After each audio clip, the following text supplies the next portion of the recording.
ሰላም ጤነኞች እንዴት ከረማችሁ? ይህ ጤነኛ ፖድካስት ከብሩክ ጋር። እውነት ለመናገር ዛሬ ይህን ቀረጻ ለእናንተ ለመቅረጽ እየታገልኩ ነው ያለሁት። ከማን ጋር አትሉ? ከእንቅልፌ ጋር።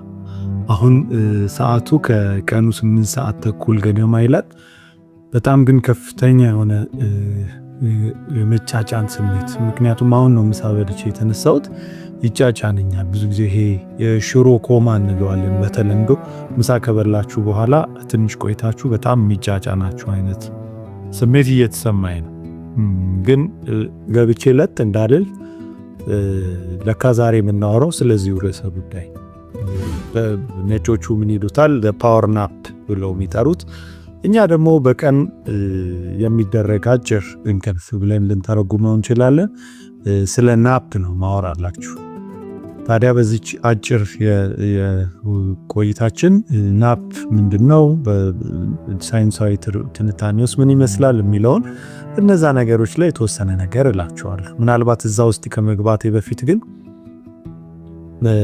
አስታውሳለሁ አንድ የተወሰነ ዓመታት ጥቂት ዓመታት በፊት ከአንደኛዋ እህቴ ጋር ስለ አንድ ጉዳይ እንመካከር ነበር። ያኔ በጣም ቢዝነስ የመስራት ምናምን ፍላጎታችን ከፍተኛ ነበርና የሆነ ንግድ ውስጥም ነበረን። እሱን ሌላ ጊዜ አጫውታችኋለሁ።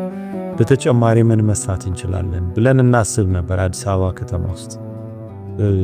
አንድ የመጣልን ሐሳብ ያኔ ነበረ፣ በጣም ይሄ ስራ የሚበዛባቸው በጣም የከተማዋ ቢዚ የሚባሉ አካባቢዎች ላይ የሆነ ህንፃ ላይ የሆነች የመስሪያ ቦታ ተከራይተን ቆንጆ አድርገን ሴታፕ አድርገናት ለምን ሰዎች ከምሳ በኋላ አጭር ናፕ የሚወስዱበት ቦታ አናከራይም? አልጋ አዘጋጅተን ምን ብለን ንጽህናውን ጠብቀን አናደርግም ብለን እናወራ ነበርና እሱን ነገር አስታወሰኝ ዛሬ ለዚህ እንትን ስንዘጋጅ። ያው ያ ህልም አልተሳካም። ይሄን የቢዝነስ አይዲያ ወስዳችሁ ወደፊት የሆነ ሰው ስራው እንደሚጀምር ግን እርግጠኛ ነኝ። ዛሬ እሱ ትዝ ስላለኝ አነሳውላችሁ። ታዲያ ናፕ ምንድነው? ሪሊ እኛ ሀገር ላይ ብዙ ሰው በናፕ ዙሪያ ሁለት አይነት ሐሳቦች አሉት። አንዳንድ ሰው ስንፍና ነው፣ ምንም ሰው ማታ ከተኛ በቂው ነው ብሎ ያስባል።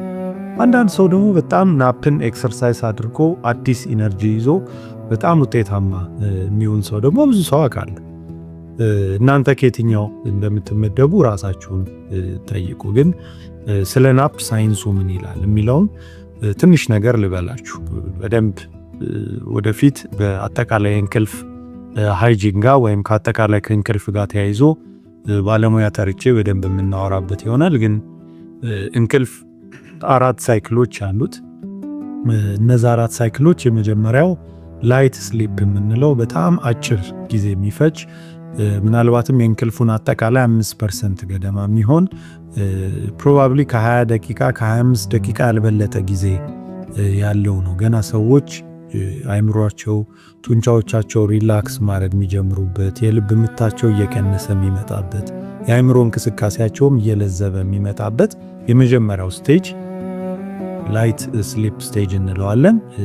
ልክ ታዲያ እነዛን ደቂቃዎች አለፍ እንዳለ የሰው ልጅ ሁልጊዜም ወደ መደበኛ እንቅልፍ ነው የሚገባው ማለት ነው። ስለዚህ ሁለተኛው ስቴጅ በእንግሊዘኛው የነን ራፒድ አይ ሙቭመንት ስሊፕ ይባላል።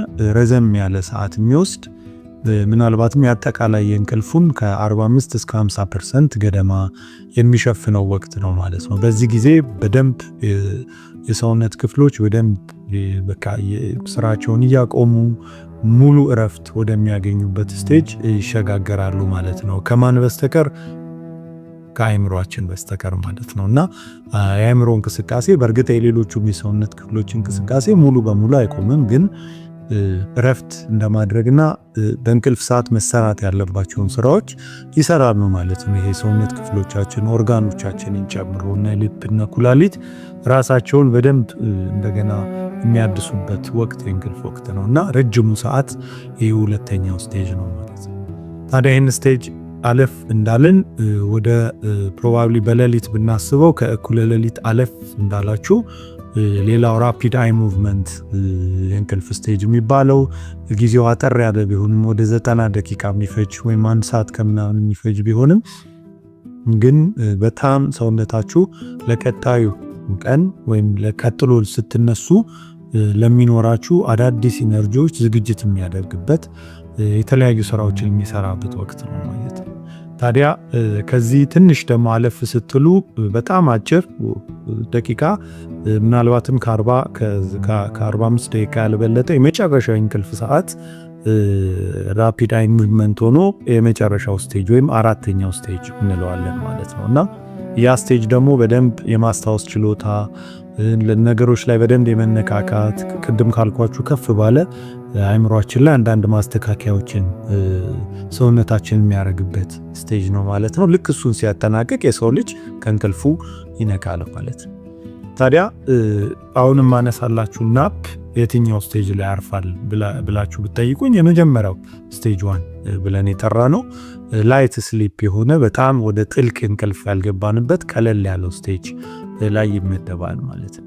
ስለዚህ ናፕ ስናደርግ ለዛ ነው ከላይት ስቴጅ ወይም ከመጀመሪያው ስቴጅ መሻገር እንደሌለብን የእንቅልፍ ሳይንቲስቶች የሚመክሩት ማለት ነው። ከዛ ከፍ ካልን በጣም አይምሮአችን ብዙ ለእንቅልፍ የሚረዳን ሆርሞን አዴኖሲን ይባላል። እሱን በብዛት እያከማቸ ሄድና ከዛ ለመላቀቅ በምናረገው ጥረት ያልተጠናቀቀ እንቅልፍ ይሆንና ብዙ ጊዜ ልብ ብላችሁ ከሆነ ለ1 ሰዓት ለ2 ሰዓት ተኝታችሁ ስትነሱ የምትፈልጉት መነቃቃት አታገኙትም። በየባስ እንደውም ድባቴ ውስጥ መጫጫን ውስጥ ትገባላችሁና ያ የመጀመሪያው የእንቅልፍ ስቴጅ አልፋችሁ ወደ ሁለተኛው ስቴጅ ስለዘለቃችሁ ነው ማለት ነው። እና ናፕ ስናደርግ የሚመከረው ያቺ የመጀመሪያዋ 20 ምናምን ደቂቃ ያህል ብቻ ተኝተን እንድንነሳ ነው። ያ በጣም ከፍተኛ ውጤት በሰውነታችን ላይ እንደሚያስመሰግር ጥናቶችም ያሳያሉ። ለዚህ አንድ በጣም የስሊፕ ሳይንቲስቶች የሚጠቀሙበት ጥናት በፈረንጆች አቆጣጠር 1995 አካባቢ ናሳ የሰራው ጥናት ነበር። የጠፈር ተመራማሪዎቹን አስትሮናውቶቹ ላይ ጥናት ያደርግ ነበርና ምን ያህል በመሃል የሚወስዷት ናፕና እንቅልፍ ለአጠቃላይ የሥራ ውጤታማነታቸው ያግዛቸዋል ብሎ በጣም ረጅም ጊዜ ፈጀ ጠንካራ ጥናት ሰርቶ ነበር። በዛ ውጤት መሰረት ኦልሞስት ናፕ አድርገው የሚነሱት የጠፈር ተመራማሪዎች ወይም አስትሮናውቶች እዛ ህዋ ላይ ያሉት ማለት ነው በስራቸው በጣም ከፍተኛ ውጤትን አንዳንዶቹ ከ34 እስከ 50 ምናምን % ድረስ ውጤታማነትን እንዳመጡ ከዛ አልፎ ደግሞ አጠቃላይ መነቃቃታቸው ላይ 100% ውጤት እንዳሳየ የናሳ ስሊፕ ጥናት ያሳያል ማለት ነው። እንደውም ብዙ ጊዜ ናሳ የስሊፕ ካልቸር አለው ተብሎ በጣም ብዙ ጊዜ ስለ እንቅልፍ ሲነሳ ጥሩ ምሳሌ ተደርጎ ይነሳል። ናሳ ብቻ አይደለም፣ በጣም ዓለም ላይ ያሉ ትልልቅ ካምፓኒዎች፣ መለስ ያሉ ካምፓኒዎች፣ እኛም ሀገር አንዳንድ የሥራ ቦታዎች ናፕን ለሰራተኞቻቸው የሚፈቅዱ ቦታዎች ይኖራሉ ብዬ አምናለሁ። ታዲያ በጥንቃቄ የናሳውን የስሊፕ እንትን ካልቸር ምን ይባላል? የ26 ደቂቃ ህግ ነው የሚባለው። ከ26 ደቂቃ በላይ መተኛት አይችሉም። ስለዚህ ከዛ አለፉ ማለት አጠቃላይ ለእንቅልፍ ዝግጅቱን ጨምሮ 26 ደቂቃውን ተሻገሩ ማለት ወደ ጥልቅ እንቅልፍ ይገባሉ። ከዛ ደግሞ ለመነሳት በሚያደርጉት ጥረት እንደውም ውጤታማነታቸው በጣም ዝቅ ያለ በሚሆን ተነስቷል ማለት ነው። ስለዚህ ጤነኞች ናፕ የምታደርጉ ሰዎች ይህን የምትመለከቱ በተቻለ መጠን አጠቃላይ እንቅልፍ ሰዓታችሁ ከ20 ደቂቃ እንዳይበልጥ ዝግጅትና ወደ እንቅልፍ የመሸጋገር ሂደታችሁ 5 ደቂቃ ብትወስዱ ከ25 ደቂቃ ያልበለጠ ናፕ ማድረግ ተገቢ እንደሆነ ሳይንሱ ያሳያል ማለት ነው። ታዲያ ይህንን ስናደርግ ምን ማድረግ እንችላለን፣ የት ማድረግ እንችላለን የሚለውን የተወሰነ ነገር ልበላችሁ። እንደየሥራ ቦታ ሁኔታችሁ ባላችሁበት ምናልባት ወንበራችሁ ላይ ደገፍ ብላችሁ ሊሆን ይችላል። መኪና ያላችሁ ሰዎች መኪናችሁ ውስጥ ገብታችሁ ሊሆን ይችላል። ወደ እንቅልፍ ይወስደኛል የምትሉትን ነገር እያከናወናችሁ ያችን አጭር ደቂቃ ተኝታችሁ ብትነሱ ከሰዓት በኋላ ያለው የሥራ እንትናችሁ በጣም ከፍተኛ እንደሚሆን ይመከራል ማለት ነው። ስለዚህ ይህንን እንደ ጥሩ ምሳሌ እንድትይዙልን እንፈልጋለን። ሌላው ሁለተኛ ነጥብ የኮፊ ናፕ ወይም ቡና ጠጥተን ናፕ ማድረግ እንችላለን የሚለውን የተወሰነ ነገር ልበላችሁ። ብዙ ጊዜ ናፕ ማድረግ የምታስቡ ሰዎች ካላችሁ በተቻለ መጠን ቡናውን ስትነሱ ብትጠጡ የተሻለ ይሆናል። ግን ምሳ እንደበላችሁ ቡና የምትጠቀሙ ሰዎች ከሆናችሁ ቡናውን እንደጠጣችሁ ኢሚዲየትሊ ወደ እንቅልፉ ብትሄዱ፣ ወደ ናፑ ብትሄዱ የበለጠ ትርፍ ታገኛላችሁ ይላል ሳይንሱ። ያ ማለት ምን ማለት ነው? እንግዲህ ቅድም እንዳልኳችሁ አዴኖሲን የሚባል ንጥረ ነገር ወይም ኬሚካል ነው እንቅልፍ በደንብ ይዞን እንዲሄድ የሚያግዘን ማለት ነው። ያ ሆርሞን ቁጥሩ ከፍ ከፍ እያለ ይመጣና ከእንቅልፍ ስትነሱ ተመልሶ ወደ ነበረበት መውረድ ይኖርበታል። እሱ ሲወርድ ቡና በላዩ ላይ ሲጨመርበት ምን ይሆናል? ደብል ኢፌክት ይኖረዋል ማለት ነው። ስለዚህ በጣም የመነቃቃት ቴንደንሲ ይኖራችኋል። ግን ደግሞ ቡና እንደጠጣችሁ ከሆነ ከምሳ በኋላ ቶሎ ብትተኙ ቡናው ቢያንስ ካፌኑ ሰውነታችን ውስጥ ገብቶ ስራውን መስራት የማንቃት ስራውን መስራት የሚጀምረው ከ20 እስከ 5 ደቂቃ ባሉ ጊዜያት ውስጥ ስለሆነ ስትነሱ አገን አብሮ የቡናውንም ኢፌክት ታገኛላችሁ፣ የናፑንም ኢፌክት አንድ ላይ ጨምሮ ጥሩ መነቃቃት ይኖራችኋል። ግን በተቻለ መጠን ከቡና የምትጠጡትን ከናፕ በኋላ ብታደርጉት ለስራ በጣም ውጤታማ ያደርጋችኋል ማለት ነው። ሌላው በብዙ የስራ ቦታዎች ላይ ታዘብኩትን ብዙ ሰዎች እንደ ጀብድም የሚያነሱትን ነገር ትንሽ ልበላችሁ። ብዙ ጊዜ ሰራተኞች ቢሮ ላይ ጠረጴዛ ላይ ምናምን ተደግፈው ጋደም ሲሉ ወይ የሆነ ባሉበት ስብሰባዎች መሃል ሲያንቀላፋቸው ምናምን እናያለን። ብዙ ጊዜ እንደ ስንፍና ይሄ ሰው ሰነፍ ነው እንዴት ይተኛል፣ ይህን የመሰለ ኃይለኛ አጀንዳ እየተነሳ ብላችሁ እንደውም አሁን ቦታውን አልጠቅስላችሁም አንዳንድ ወሳኝ ውሳኔ የሚሰጥባቸው ቦታዎች ላይ ሁሉ ሰዎች እንቅልፍ ይጫጫናቸዋል፣ በመሃልም ሸለብ ይላሉ። ብዙ የአፍሪካ መሪዎች እንደውም በዚህ በጣም ይታማሉና ያም የሆነ ያለ ምክንያት አይደለም።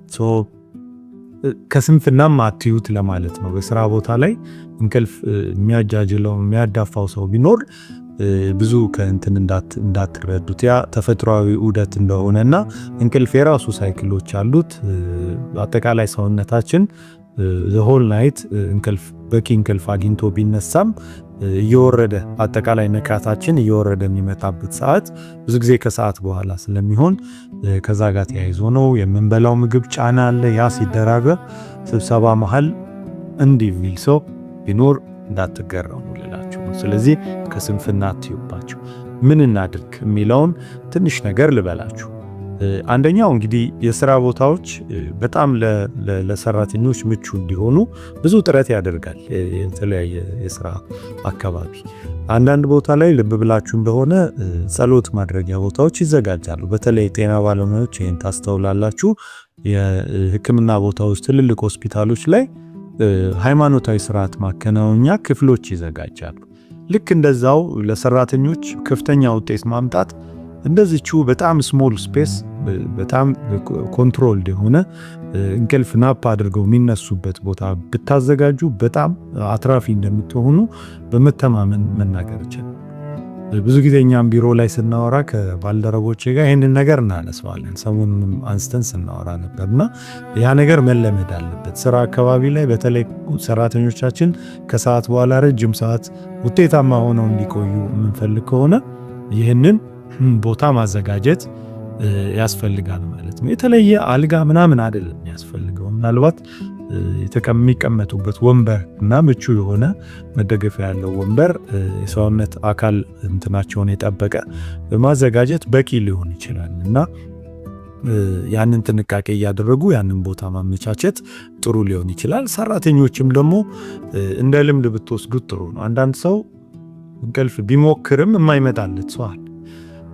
አንዳንዱ ደግሞ በቀላሉ ወደ እንቅልፍ ሲሄድ የሚመጣለት ይኖራል። የማይመጣለትን ታግለ በግድና ፓርጋን ነው። ግን የሚያስፈልጋችሁ ሰዎች፣ ሰውነታችሁ የሚጠይቃችሁ ሰዎች ብታደርጉና ብትነሱ በጣም የተሻለ ውጤት እንትን ትላላችሁና 20 ደቂቃ 25 ደቂቃ ከስራችሁ ላይ መውሰድ ውጤቱን ያበዛዋል እንጂ አያሳንስባችሁ የሚለውን ማንሳት ፈልጋለሁ ማለት ነው። ስለዚህ ይህን ጥሩ ልምድ ብናደርገው መክራለሁ።